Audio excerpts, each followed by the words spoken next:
Hey everybody, Mr. Rainyard here. Had a fun little project this weekend. Wanted to share it with you. See if you could solve some of the mathematical elements of the problem. As you can see, little Abby there, having a great time on the playground. That was a previous project, if you remember that one. So this next one, a little less complicated, but still quite a bit of fun. All right, keep up. So here was the problem. From that door to this grass was all mud. Can never get grass to grow on this side of the house.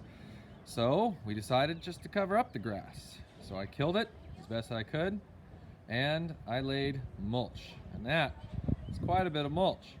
And then I decided to go ahead and lay mulch here. That was a lot of mulch, but we still had more mulch. So then we came back to this part of the house and we mulched all this in, hoping to eventually get some plants to put in here. And that's quite a bit of mulch, right? But then we still had more mulch.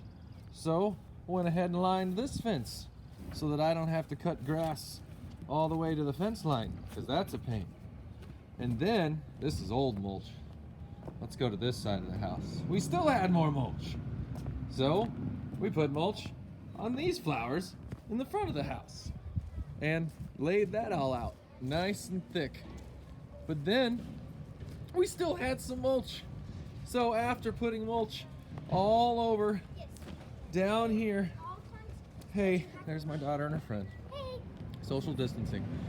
Then we had enough mulch to go on this part, which is usually all mud as well. Can't ever get grass to grow here. And then to here, and we ran out. That was a lot of mulch. I've got some questions though to see if you could help, or maybe eventually answer some questions about how to do a mulch project or a soil project or any kind of yard outdoor landscaping project on your own. So hang out for just a sec. Ooh, see, no mud. No mud. There's no grass underneath all this. It's all mud. But now, even if it rains, we can get where we want to go. Okay, so I bought 4 cubic yards of mulch. That's how much mulch I laid all over the outside of my house. Having that said, take your time to read through these one at a time. Feel free to pause this video as many times as you need and write some stuff down. Maybe draw some pictures.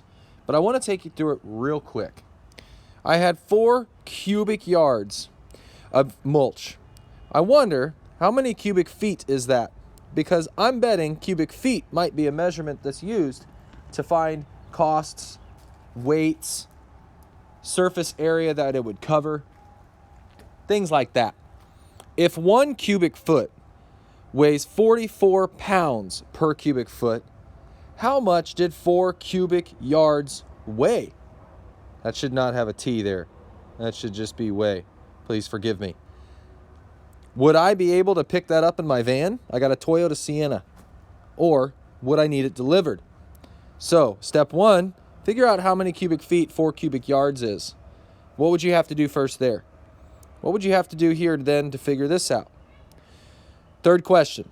If 1 cubic yard typically covers a 20 foot by 10 foot by 2 inch deep space, what are some configurations that 4 cubic yards would cover?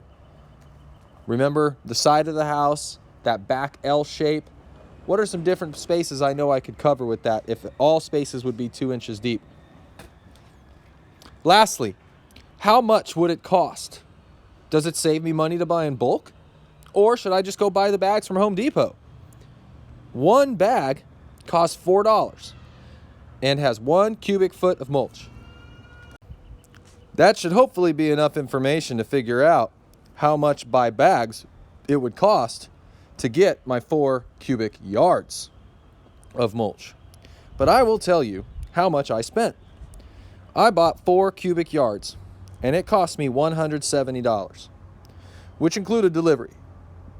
So, to get a total of 4 cubic yards, did I do the right thing? Did I get the best deal buying the mulch in bulk? Or should I have bought it by the bag and bought enough bags to get that mulch, that amount of mulch? And then whichever deal is best, how much money was actually saved if I did the best deal? Maybe I did the wrong deal. Did I lose money? Help me out. So there's a lot of thinking here, but nothing new when it comes to computation. Take your time, write some stuff down, draw pictures. Imagine it's a real problem you will have to solve to get a project done at your home. So pause the video, figure it out, and I'll be going over it another time. You can do this. This is your problem of the week. All right, so go back. Feel free to go back to that previous part of the video and pause it, write that stuff down. This is your problem of the week. You got the whole week. All right, tomorrow or next week, I want to come up and find some answers to these questions from you. So take your time, do your best, and see if you can help me figure out all those parts of this big issue on just laying some mulch down to cover up mud so that we can stop tracking mud into the house and having to wash the dog's feet every time they come outside. All right, see you later.